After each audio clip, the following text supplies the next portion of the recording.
نحمده ونصلي على رسوله الكريم اعوذ باللہ من الشیطان الرجیم بسم اللہ الرحمن الرحیم۔ تختی نمبر 3، مقطعات۔ حروف مقطعات وہ حروف ہیں جن کے معنی اللہ رب العزت کے علاوہ کوئی نہیں جانتا۔ یہ حروف مقطعات کون سے ہیں؟ یہ قرآن کریم کی بعض صورتیں، تقریباً 19 صورتوں کے اندر شروع میں سب سے پہلی جو آیت ہے وہ حروف مقطعات سے شروع ہوتی ہے، جیسے سورہ بقرہ اس میں الف لام میم ہے، اور سورہ مریم اس میں کاف ہا یا عین صاد ہے، سورہ طٰہٰ اس کے اندر طٰہٰ ہے، سورہ قاف، سورہ صاد، یہ سب حروف مقطعات کہلاتے ہیں۔ یہ سب کیا کہلاتے ہیں؟ حروف مقطعات۔ اب مقطعات سے یہاں پر کیا مراد ہے؟ یعنی مقطعات کا مطلب کٹے ہوئے حروف۔ کٹے ہوئے حروف سے کیا مراد ہے؟ کٹے ہوئے حروف سے مراد یہ ہے کہ اس کے معنی معلوم نہیں ہے، اس کے معنی معلوم نہیں ہے۔ اس کے بعد جو آیت آ رہی ہے اس کے معنی اور مفہوم معلوم ہے، تو معنی کے اعتبار سے یہ کٹے ہوئے ہیں اسی صورت کے اندر۔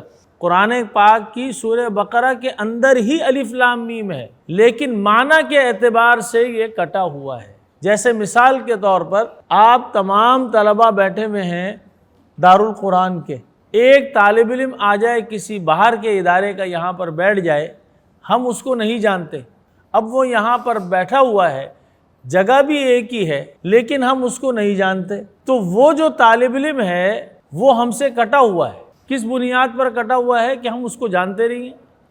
دارالقرآن کے طلبہ کو ہم جانتے ہیں، تو وہ ہمیں سمجھنے کے اعتبار سے، جاننے کے اعتبار سے جیسے آپ کو جانتے ہیں اس کو نہیں جانتے، اس لیے وہ جاننے کے اعتبار سے وہ بچہ ہماری مجلس میں وہ کٹا ہوا ہے۔ اسی طرح سے یہ جتنے حروف مقطعات ہیں یہ ہیں قرآن کریم میں، ہیں اسی صورت کے اندر، لیکن معنی کے اعتبار سے کٹے ہوئے۔ اگلی بات کیا ہے؟ مرکبات کی تختی کی طرح ان حروف کو بھی الگ الگ پڑھیں گے۔ حروف مرکبات کو بھی ملا کر لکھا گیا ہے، اسی طرح سے ان حروف کو بھی ملا کر لکھا گیا ہے، لیکن ان کو الگ الگ پڑھیں گے۔ اچھا، الگ الگ اس کو پڑھیں گے، اس لیے اس تختی میں چند باتوں کا سمجھنا ضروری ہے، چند باتوں کا خیال رکھنا ضروری ہے۔ تو سب سے پہلی بات کیا ہے؟ غنہ۔ اس تختی کو پڑھنا ہے تو غنے کو سمجھنا ضروری ہے۔ اس تختی کے اندر غنہ موجود ہے، جیسے میم مشدد، الف لام میم،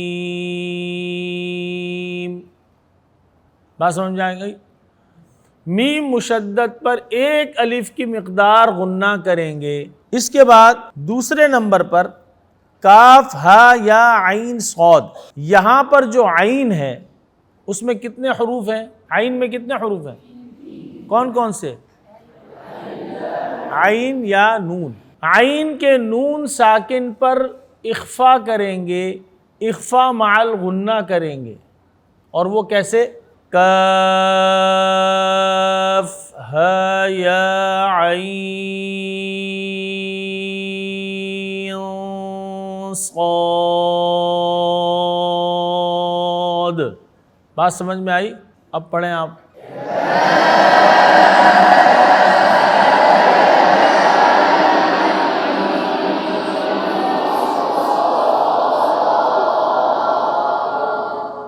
بات سمجھ میں آ گئی؟